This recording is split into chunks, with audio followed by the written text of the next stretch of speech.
wedding, the honeymoon, and the marriage. So, the wedding is what normally the ladies want.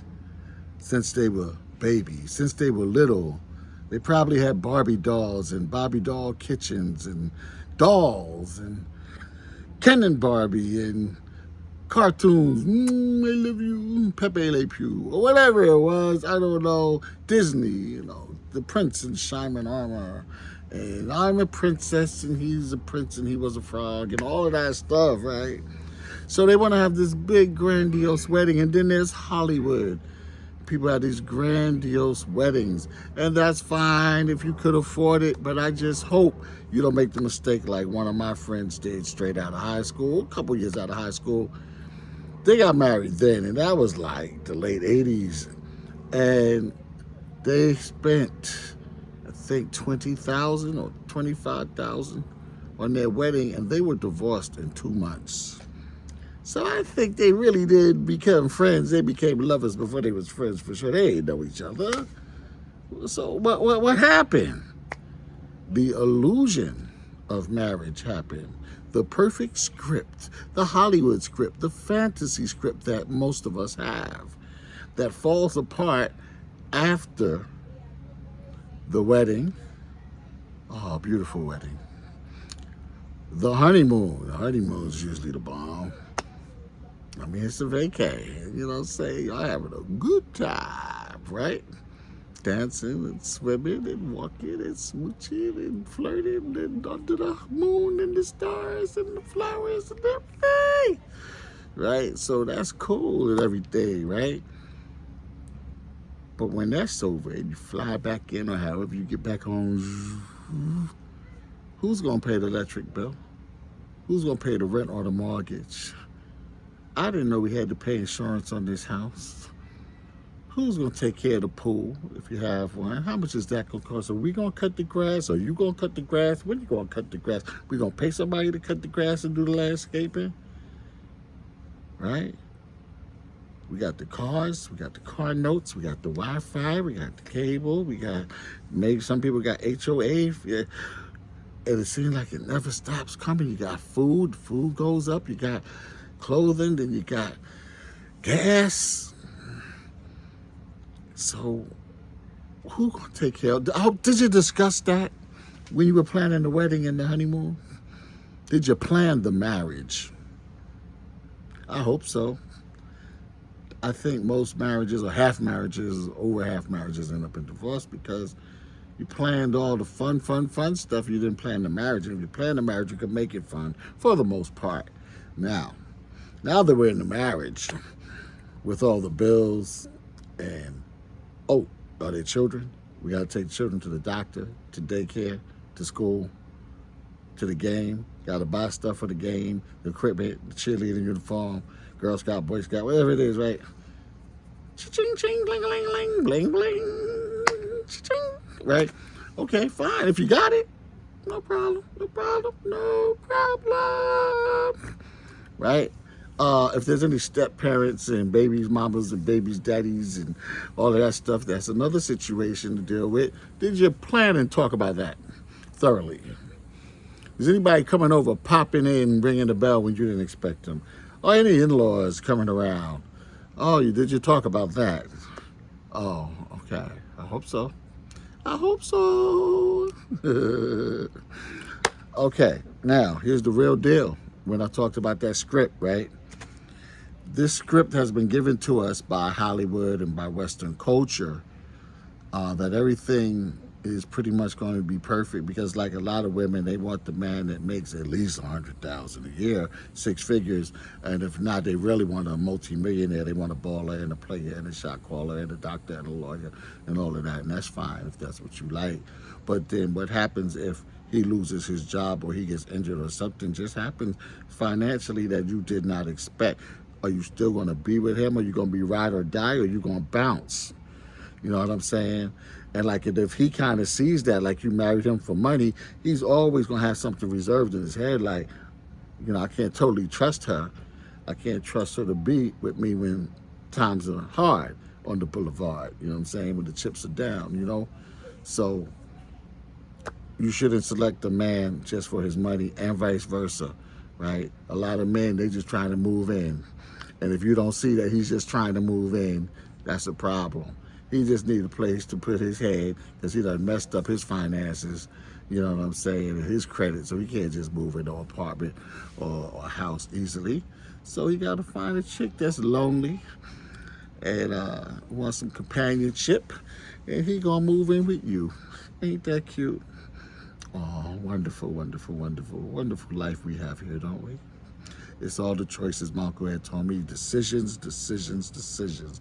You are a result of your decisions, right? Yeah, I got the neighbors next door. So I say I'll let them be in the background. They cool. Little kids having fun and stuff. So anyway, I digressed.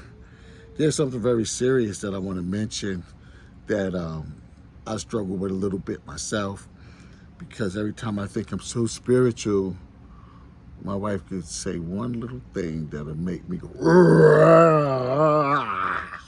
right? It is a little thing, but I don't want to hear it because it's a little thing. I'm like, yo, we got bigger problems than to be fussing about that, right? You know, but then I got to check myself, you know? So what I'm saying is that, like, in a relationship, when you really love somebody, and you really want to be with them, and you really want a commitment, and you really want long term, and you really want to death do us part, not death, but to death do us part, right? When you really want all of that, you have to practice being spiritual. You gotta really look at yourself, right? And that soft side got to come out. We're alpha male, most of us, right? We're men, you know what I mean? And we're ready to rumble, but we got to make sure we don't rumble with the female that we love, right? And before we blow up on her, we got to stop and think and try to remember, let me check myself first. Am I overreacting?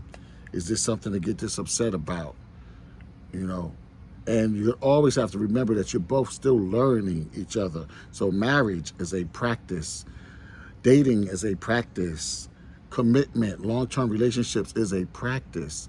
Just like when you go to a hospital like Hackensack University Medical Center, it's a university. There are people learning and practicing.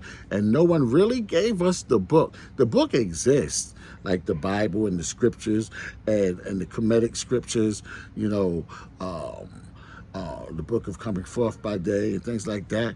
And the Holy Quran has some things in it. So there's scriptures that exist, but no one really went in there and told us how to deal with that. I can't say no one, but very few people. So we have to now go into some scripture or go into ourselves and say, okay, I got to stay cool. See, all of these things, all of these spiritual systems and religions basically boil down to know thyself and therefore have peace, right? Peace together, peace, you and me together, peace, right? So what does nirvana mean? It's pretty much enlightenment, peace. What does assalamu alaikum mean? Salam, peace. Shalom, shalom, shekem shalom, shalom alaikum, peace.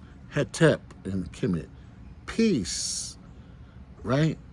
So we are supposed to every day bring peace to ourselves, and therefore we can bring peace to our mate, peace to our family, peace to our community. But if we're flying off the handle at every little thing, we have a problem. Like the minister says, rise above emotion into the thinking of God. So we have to put our emotions in check. We got to let go our ego. Let go your ego, yo. Let go your ego. Let it go, right? Because it's just the ego going, what? You don't talk to me like that. You know who I am? Who you think you are? Yo, you know where I'm from? But in the streets, you know what I'm saying? You get into all that, you know what I'm saying? Or that ego.